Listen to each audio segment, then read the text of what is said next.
Good morning, this is Kasturi De. Today I'm going to continue with the discussion of the blood groups. Okay, so yesterday in my last video, I uh, stopped in the with the rhesus factor. I was discussing of this rhesus factor or Rh factor, you can say. Okay, so I told you that Rh factor is another antigen which is found on the surface of the RBC. Okay, and it was first discovered on rhesus monkey. Okay, in the rhesus monkey it was first discovered, and due to which the name has come to, this antigen has been named as rhesus.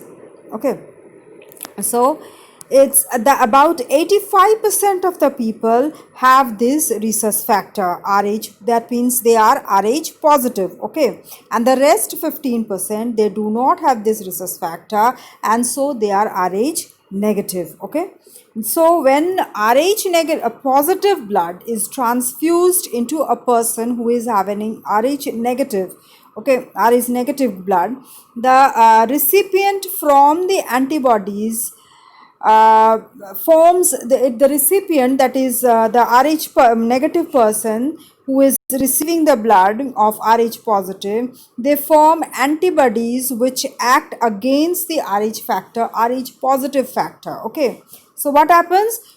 First, the transfusion is taking place, that is Rh positive blood is being given to Rh negative person. Okay, now what happens? The antibodies are formed inside Rh negative person, which is acting against the Rh positive factor. Okay, so first case, first transfusion, no complication takes place. Okay, because Rh antibodies, they are very short lived. But what happens in the second transfusion? If again this Rh negative person receives blood from Rh positive person, then what happens? Then after a short period, that recipient's antibodies, that is the Rh negative person's antibodies, will attack the transfused blood. Okay, and cause problems. Okay, so the Rh negative person, when again receives Rh positive blood, the antibodies which are formed inside the Rh negative person, they will attack the transfused blood, that is the Rh positive blood, and it can cause problems. Okay, it causes problems. So before blood transfusion, the blood groups of the donors and the recipients as well as their Rh factor has to be matched, so that there is no problem arising or there is no clump arising of RBC. Okay, clumps of RBC does not arise. Okay, so an Rh negative person can donate blood to Rh positive person. Okay, Rh negative person can donate blood to Rh positive person of compatible blood group, but he cannot receive blood from a Rh positive person. Okay, clear? Next, see from the factors, this is the chart I am showing you. The A positive blood group, he can donate blood to A positive or AB positive blood and receive blood from A positive, A negative, O positive and O negative blood person who is having this these type of groups. Then O positive blood group, he can donate blood to O positive, A positive, B positive and AB positive blood groups. Okay, whereas he can receive from O positive and O negative blood groups. Then B positive blood group, he can donate to B positive or AB positive blood group, but receive from B positive, B negative or O positive, O negative blood group. Then AB positive blood group can donate blood to AB positive only, but he can receive blood from everyone. Okay, that's why AB positive blood group, a person who is having AB positive blood group is known as an universal recipient. Okay.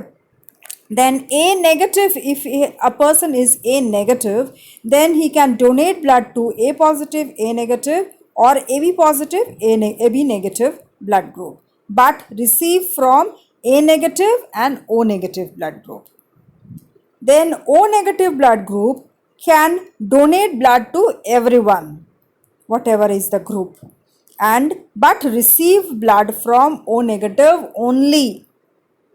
Okay. Then B negative blood group, if a person is having B negative blood group, he can donate to B positive, B negative, AB positive, AB negative blood group, but receive from B negative, O negative. Then blood group AB positive, AB negative blood group can donate blood to AB positive and AB negative blood group, whereas receive from AB negative, A negative, B negative and O negative blood group. Okay. Next we come to another important transport system in our body, that is the lymphatic system. In the first introduction of this chapter, I told you there are two transport systems in our body. One is circulatory system and is lymphatic system. So now I am discussing with the lymphatic system. This system that transports lymph throughout the body. Okay, so what is lymph? Lymph is a fluid that contains infection fighting white blood cells.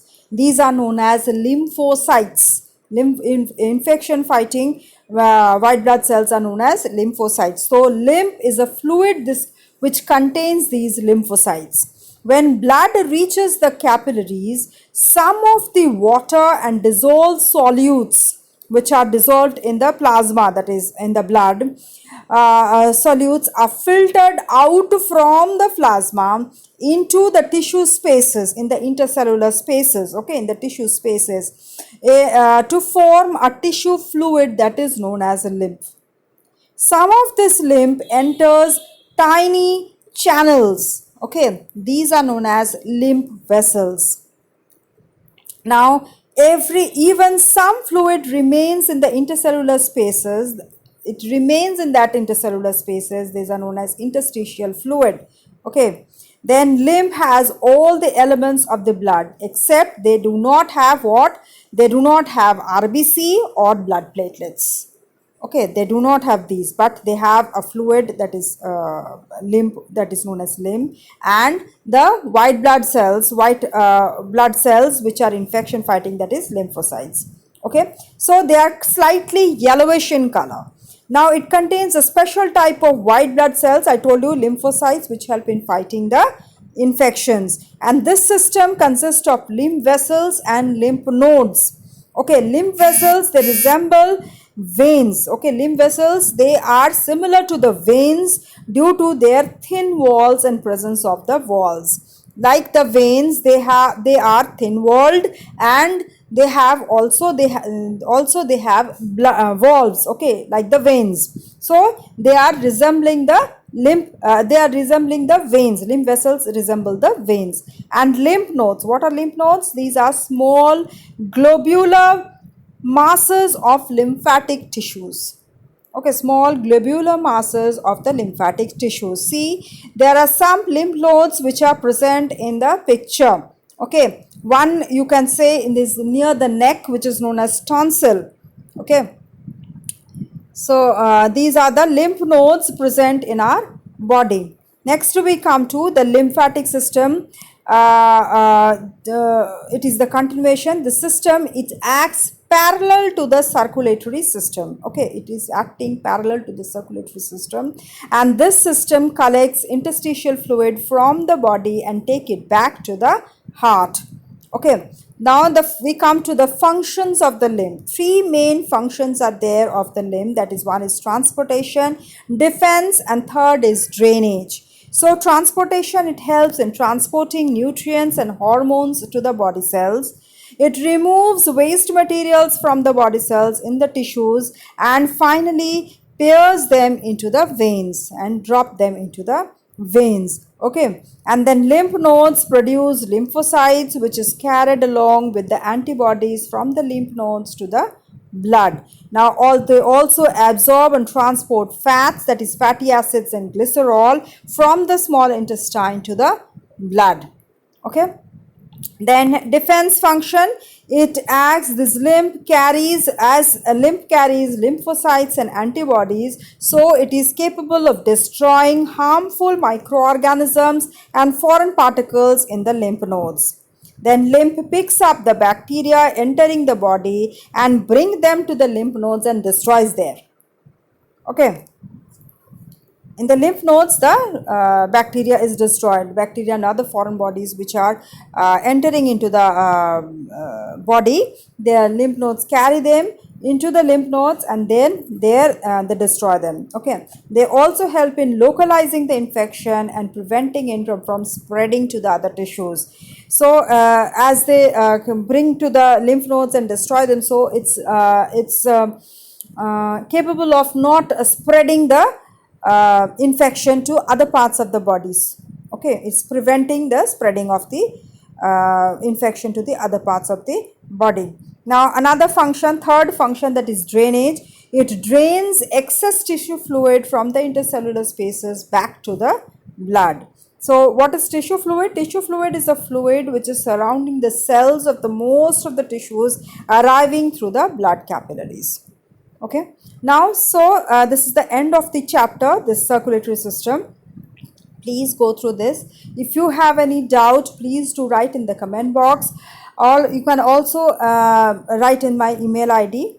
Okay, and you can also give suggestions to improve my video, and don't forget to press the like button so that it can produce me some enthusiasm, so that I can produce some more interesting videos for you, and that can help in your studies. Okay, and if you are a new viewer to my channel, not subscribed yet, please do subscribe to get the notification of my next video. Thank you. And in my next video, I'll discuss the question answer series of this chapter. Okay.